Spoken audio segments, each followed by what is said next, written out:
la la. Marve la marve nga song hari klau bun sien nga perkat nga jau ki uma namen những con kiss ni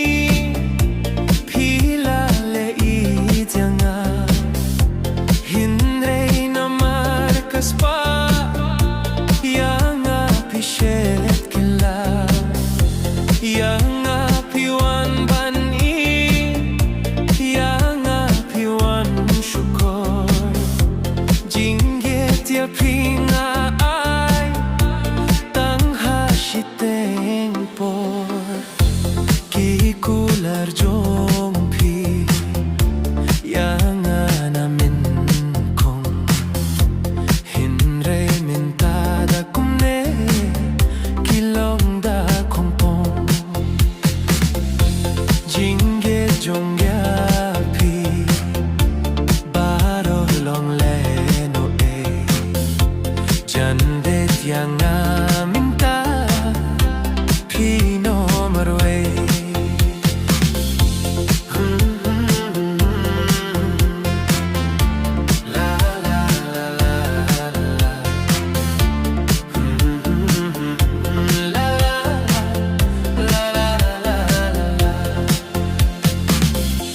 Pishet kelayanga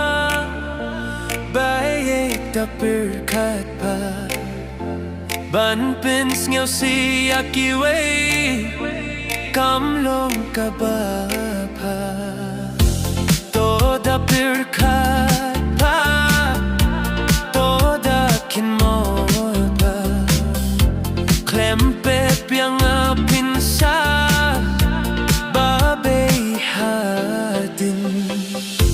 kat badang yait kiski kat badang yait kipo tangki umat kitang nangakitlo ngajaw uma nangapilalinde tang shuyo iyanga would prepare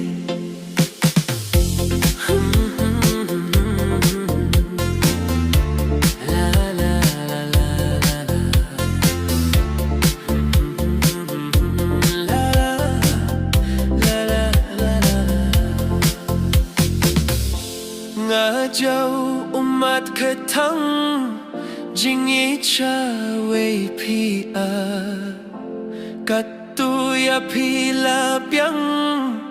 kapot ayuyanga pila pinta kle yang hatukat ni kaino ko baye minta ngalas ngatu kihmat jonga shapi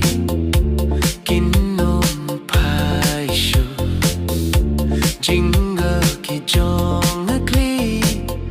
barungan klet no na jong ublay uyo i bay nong pinsa